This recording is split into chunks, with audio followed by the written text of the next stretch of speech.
The morning of my college graduation started like every other significant day in my life, with my family finding new ways to remind me I was the disappointment. I sat in my cramped studio apartment, carefully pressing the wrinkles out of my cap and gown while listening to Mom on the phone through paper-thin walls. "Yes, we'll be there for the ceremony," she was saying to someone, probably Aunt Linda. Though honestly, it's just a formality at this point. 4 years of barely scraping by, living in that awful little place, working at that coffee shop. I keep telling David we should have just put the money toward Marcus's law degree instead. Marcus, my golden child older brother who'd sailed through Harvard Law on Dad's connections and credit cards, never working a day in his life.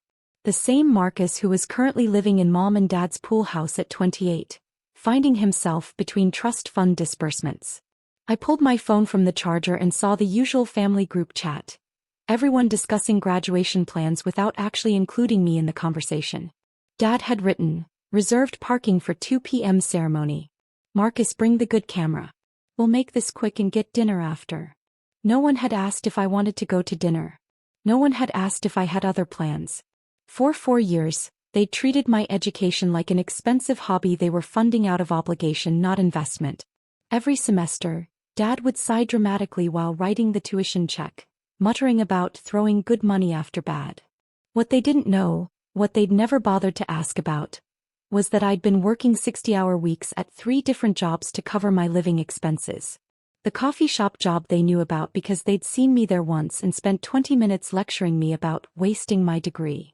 They didn't know about the late-night tutoring sessions where I helped struggling students with organic chemistry, or the research assistant position I'd held for 3 years under Dr. Patricia Hendricks in the molecular biology lab. They especially didn't know about the conversations I'd been having with Harvard Medical School's admissions committee for the past 6 months. I arrived at the university's main auditorium 90 minutes early, partly to help with setup as requested by Dean Morrison, but mostly to avoid the inevitable pre-ceremony lecture from Dad about realistic expectations and backup plans. The morning was crisp and clear. One of those perfect May days that made the campus look like something from a postcard. "Sarah." Dr. Hendricks spotted me immediately, her face lighting up with genuine pride. "There's our star researcher. Are you ready for today?" Dr. Hendricks was the kind of professor who actually cared about her students as human beings, not just grade point averages. She'd been my faculty advisor since sophomore year and had become something of a mentor. More importantly, she'd been the one to recommend me for the research scholarship that had been quietly covering my lab fees and textbook costs. "Ready as I'll ever be," I said, adjusting my cap nervously. "My family's coming, so that should be interesting." Her expression softened. In 3 years of working together, she'd gotten enough glimpses into my family dynamics to understand what interesting meant. "Well, I think they're going to be very surprised today." Before I could ask what she meant, Dean Morrison approached with his characteristic warm smile. "Sarah. Perfect timing. I wanted to run through the special announcements with you one more time." "Special announcements?" My stomach dropped. I thought I was just receiving my diploma with everyone else. Dean Morrison and Dr. Hendricks exchanged a look I couldn't quite read. "Well, yes, but there are a few other items we need to address. Don't worry, it's all good news. We'll brief you fully in about an hour." Families began filtering into the auditorium around 1:30, and I spotted my parents immediately. Dad wore his "I'm doing this under protest" expression, the same one he'd worn to every school play, science fair, and academic awards ceremony throughout my childhood.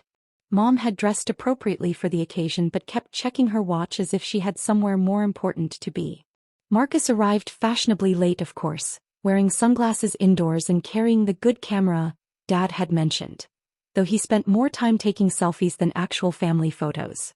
My younger sister Emma sat between Mom and Dad, scrolling through her phone with the practiced boredom of a high school junior who'd been dragged to another family obligation. They'd saved me a seat technically, but it was at the end of the row where I'd have to climb over people to reach it. The universal family seating arrangement that said, "You're included but barely." "There she is," Dad said as I approached, his voice carrying that particular tone of resigned tolerance. "The graduate. How does it feel knowing this is finally over?" "Expensive," Mom added helpfully. $23,000 a year for 4 years.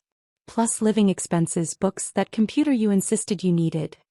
Don't forget the coffee shop uniform," Marcus chimed in, lowering his sunglasses to look at me. Though I guess you'll be keeping that job for a while longer, right? Market's pretty tough for... What was your major again? Molecular biology, I said quietly. Right. Molecular biology.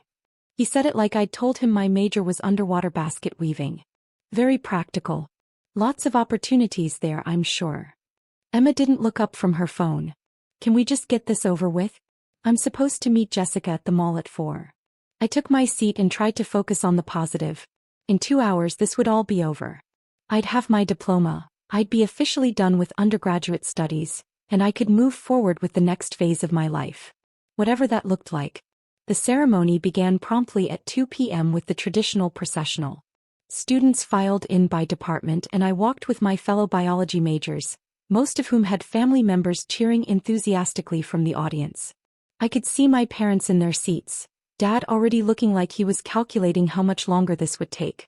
Dean Morrison took the podium with his usual commanding presence.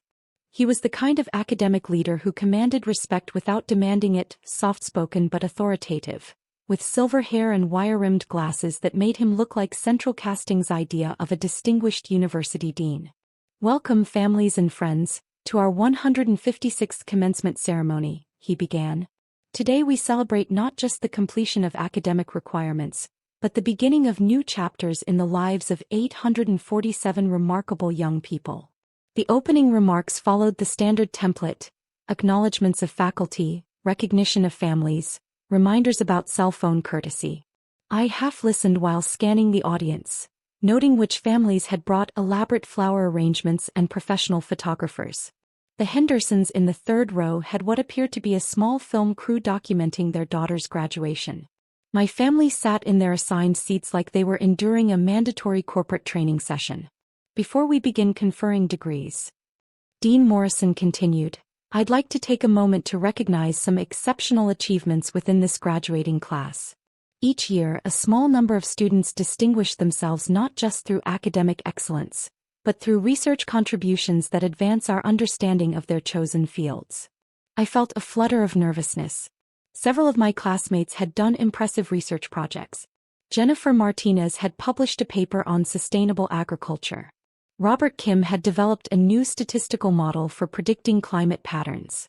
I hoped my work with Dr. Hendricks on protein synthesis mechanisms would at least get an honorable mention. This year's recipient of the Outstanding Undergraduate Research Award has spent 3 years investigating novel approaches to protein folding that could revolutionize how we understand Alzheimer's disease progression. Her work has already been accepted for publication in the Journal of Molecular Biology, and she's been invited to present her findings at the International Conference on Neurodegenerative Diseases this fall. My heart started beating faster. The protein folding research was my project, but I'd had no idea it was being considered for any awards. Dr. Hendricks had mentioned that the paper was accepted for publication, but I hadn't realized the significance of the journal or the conference invitation. I glanced at my parents. Dad was whispering something to Mom, probably calculating parking meter time. Sarah Elizabeth Thompson, would you please join me on stage? The sound of my name through the auditorium speakers hit like a physical force. Several hundred people turned to look at me, including my family, whose expressions ranged from confused to mildly annoyed that I was delaying the ceremony.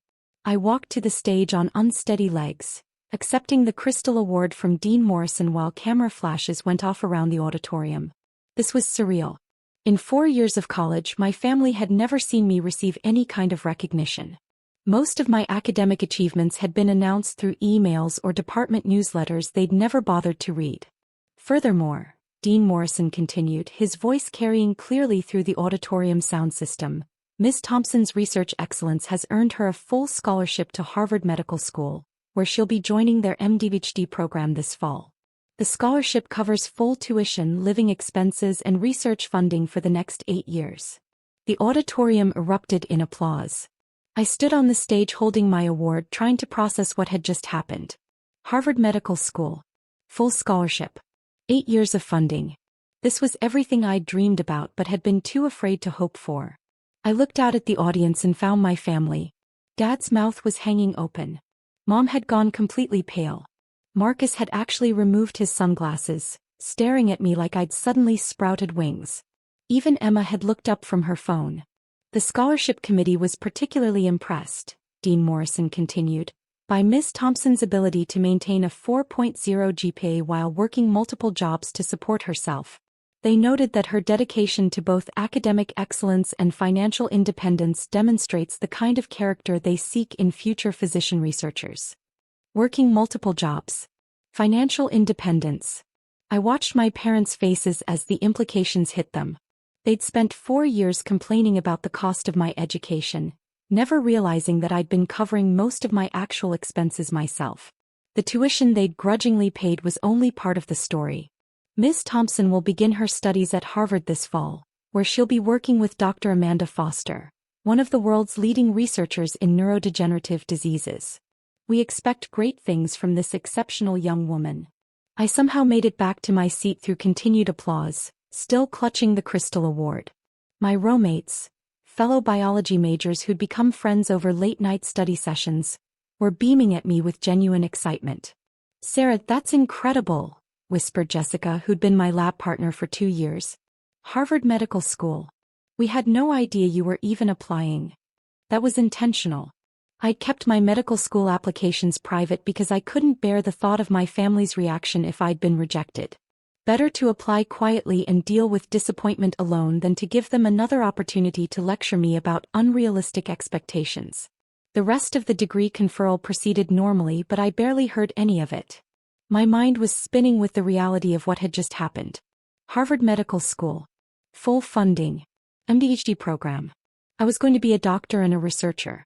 I was going to spend the next 8 years at one of the most prestigious medical schools in the world, working with leading experts in neurodegenerative diseases. And my family had just learned all of this at the same time as several hundred strangers.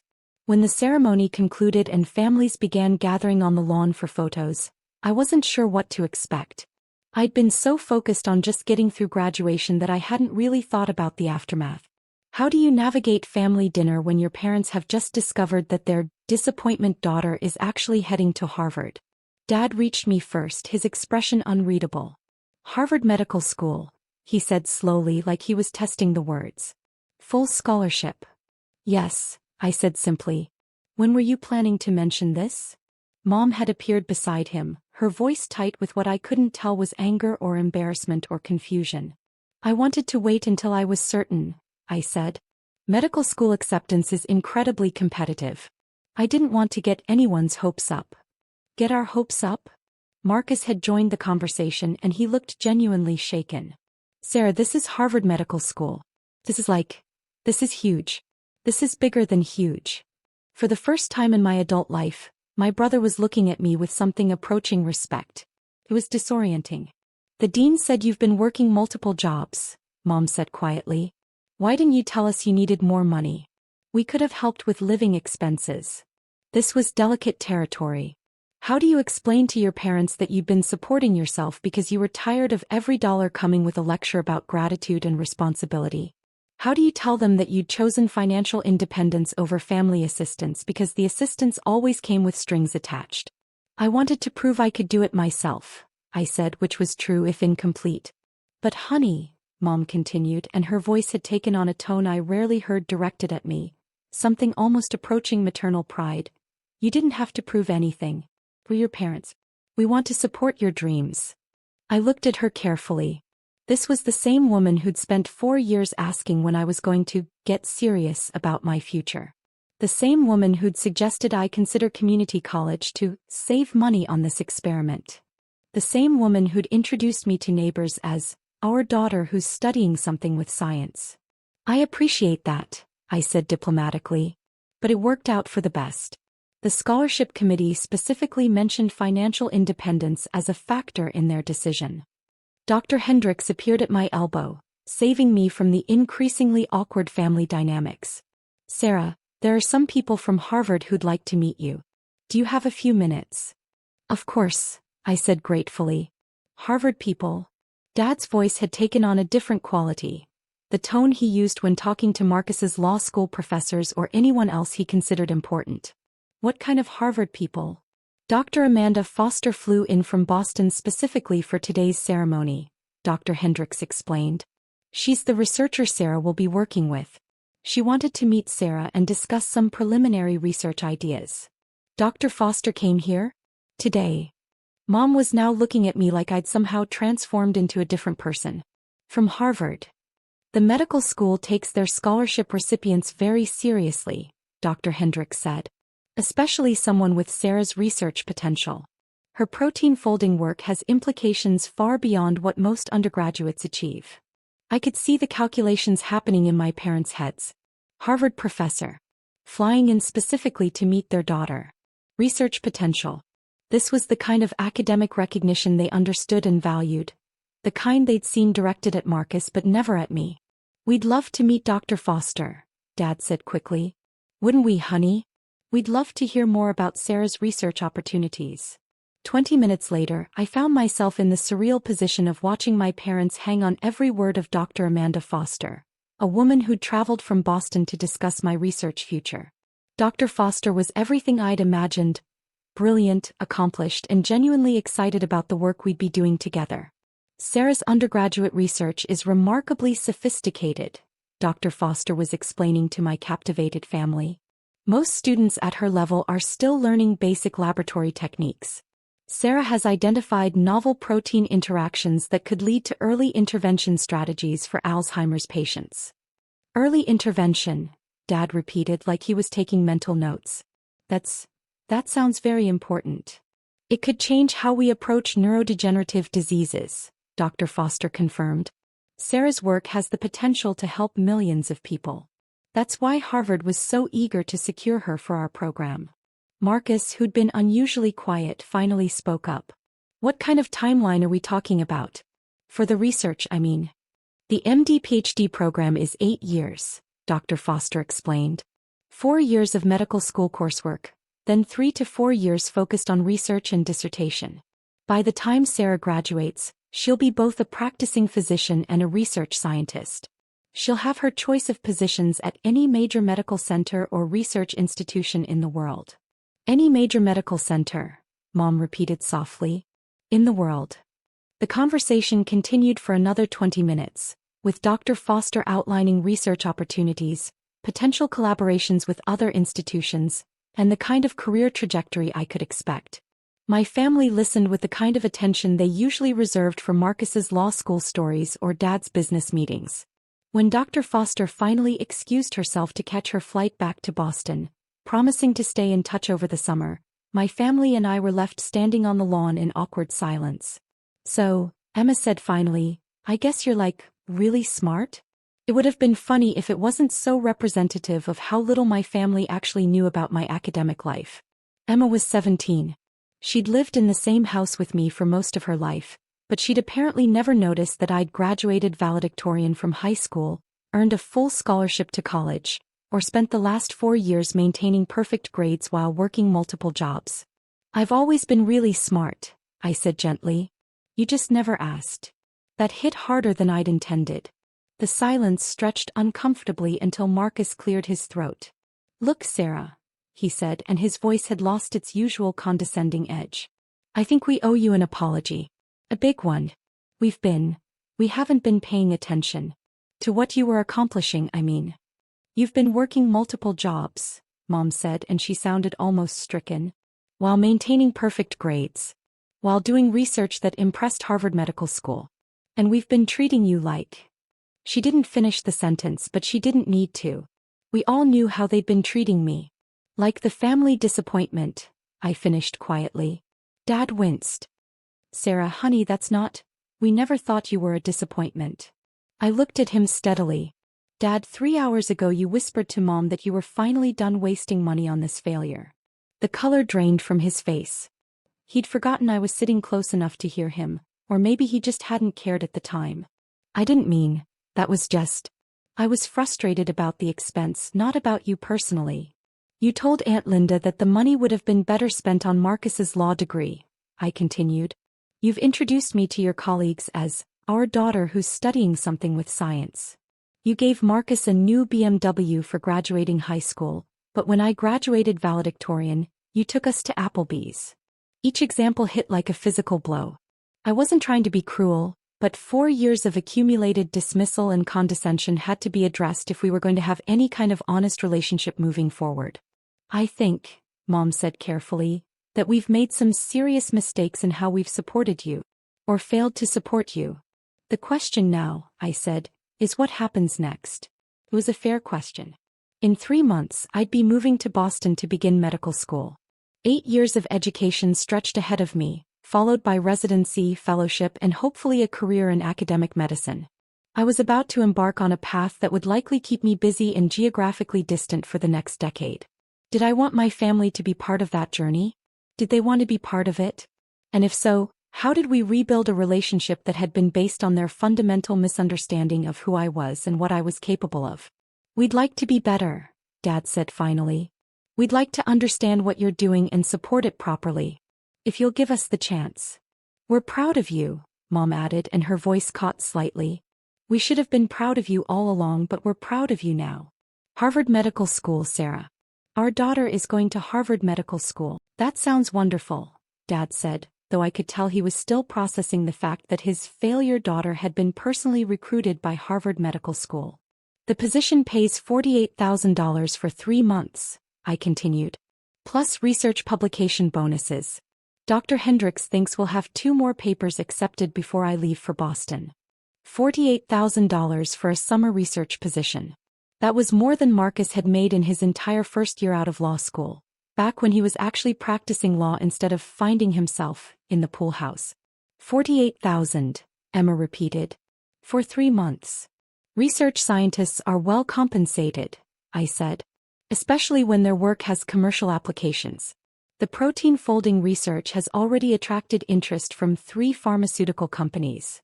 I could see my family recalculating everything they thought they knew about my career prospects. This wasn't just academic achievement. This was practical financial success. The kind of success they understood and respected. Sarah, Marcus said slowly, I think I owe you a really big apology.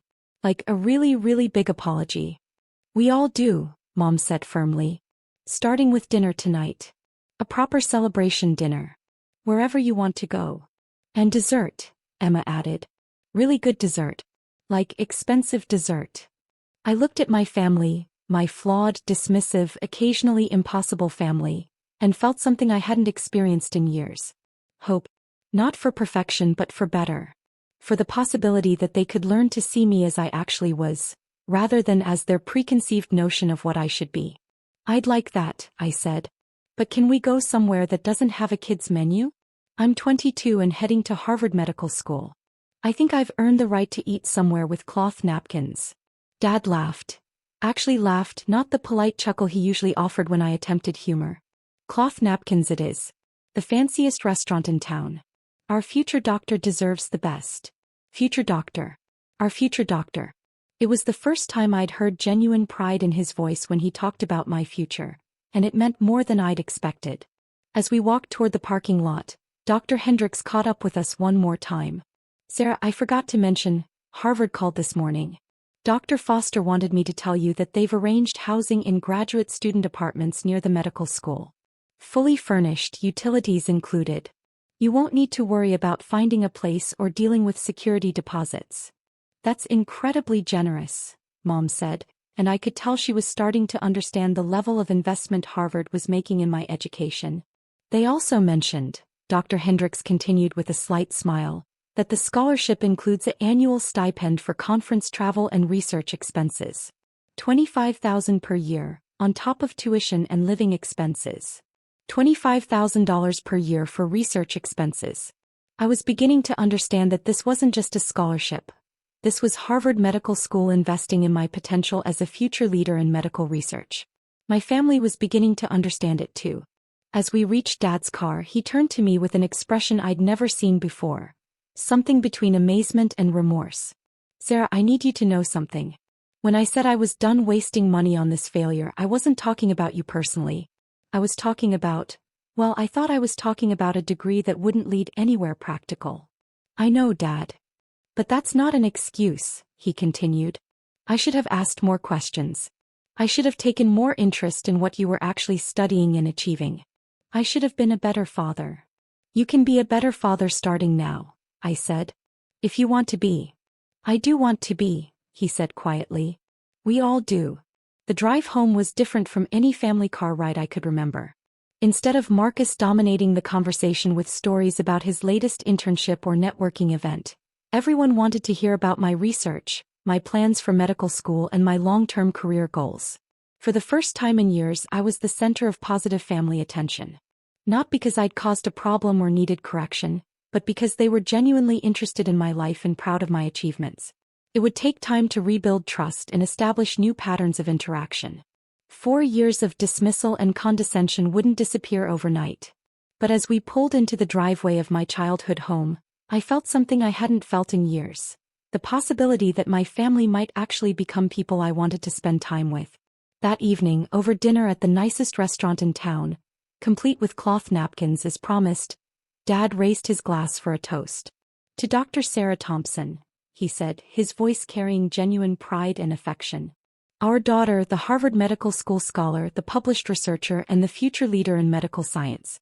We're sorry we didn't see your potential sooner, but we see it now and we couldn't be prouder. To Sarah, the rest of the family echoed, raising their glasses.